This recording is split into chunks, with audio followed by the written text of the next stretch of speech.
আসসালামু আলাইকুম বন্ধুরা, সবাই কেমন আছেন? আশা করি ভালো আছেন, সুস্থ আছেন। আমরাও আলহামদুলিল্লাহ ভালো আছি। বর্তমানে আমরা আছি সিকিমে। আপনাদের পরপর সিকিমের ইস্ট সিকিম যে আমরা ঘুরছি তার ব্লগগুলো শেয়ার করছি।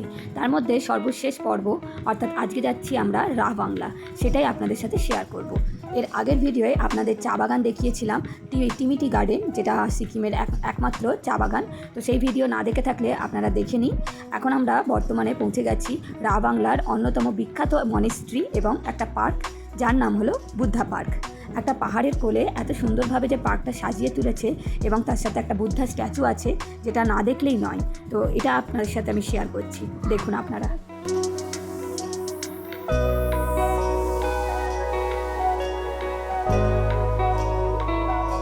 এই বুদ্ধা স্ট্যাচু যেটা দেখতে পাচ্ছেন, এটা প্রায় 130 ফুট উঁচু এবং পাহাড়ের উপর এই বুদ্ধা স্ট্যাচুটা নির্মাণ করা হয়েছে।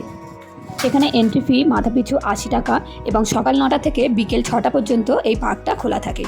দেখতেই পাচ্ছেন কত সুন্দর দৃশ্য। দেখতে দেখতে হঠাৎ কুয়াশায় আবৃত হয়ে গেল, যেহেতু এটা পাহাড়ের কোলে অবস্থিত। যখন তখন এখানে বৃষ্টিও হচ্ছে। আর আনহার পাপাকে বললাম এখানে খুব সুন্দর একটা সিন ক্রিয়েট হয়েছে, তুমি ওই কুয়াশার মধ্যে দিয়ে আসো। তো বেশ ভালো লাগছিল, একটা অন্যরকম অভিজ্ঞতা।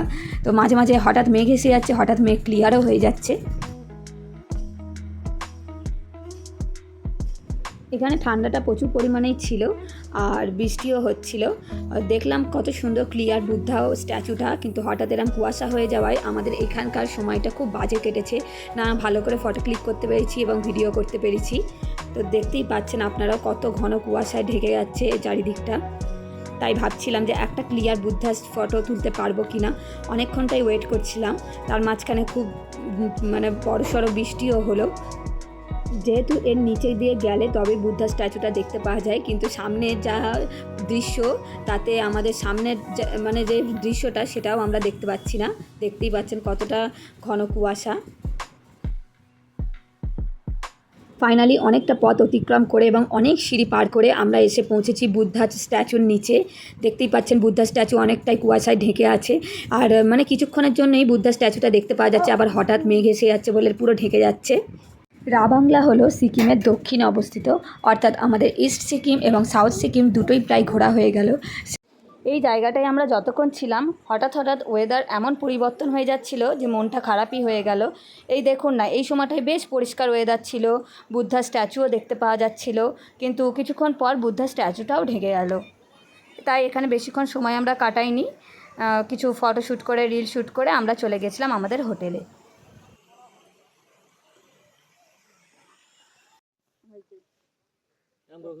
হ্যাঁ করে তারপরে বোতলটা উঠে নেবে। আগের ভিডিওটা তো দেখতেই পেলেন, আনহা নিজেই ওর পাপার ভিডিও শ্যুট করে দিচ্ছে আর বলছে কেমন করে পাপাও ঘোরো তোলো। তো দেখুন, এই হচ্ছে আমাদের আজকে হোটেল। এই হোটেলেই আজকে রাতটা স্টে করব আর কাল সকালবেলায় চলে যাব এখান থেকে ছেড়ে নিউ জলপাইগুড়ি স্টেশন।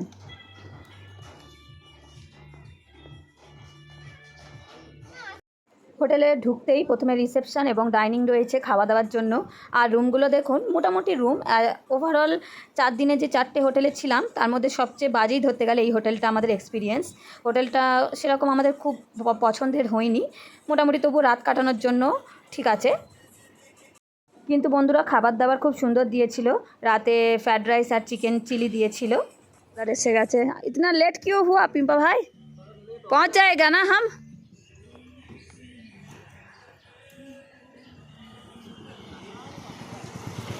তো ফাইনালি বন্ধুরা আমরা ইস্ট সিকিম আর সাউথ সিকিম ছেড়ে চলে যাচ্ছি আমাদের বাড়ির উদ্দেশ্যে।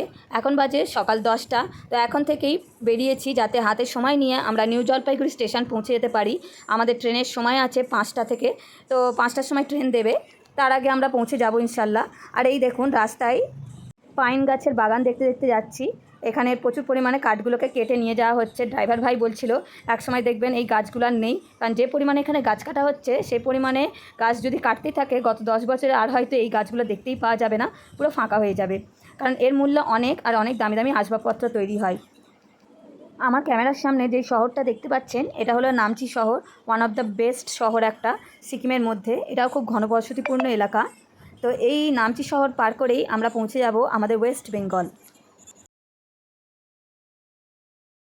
ফাইনালি এই যে গেটটা দেখতে পাচ্ছেন, এই গেটটা পার করলেই আমরা ঢুকে যাচ্ছি ওয়েস্ট বেঙ্গলের দার্জিলিং জেলায়। আর এই ব্রিজটার ওপার থেকেই শুরু হচ্ছে দার্জিলিং জেলা।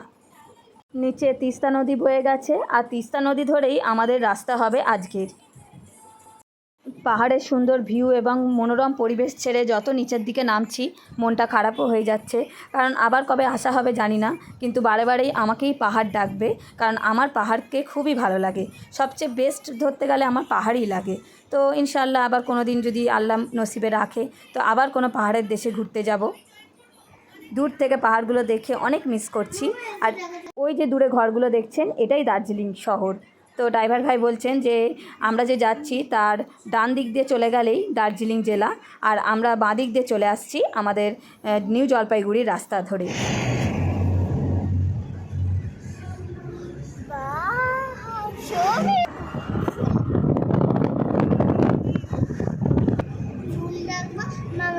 ফুল নিয়ে চলে আসবো।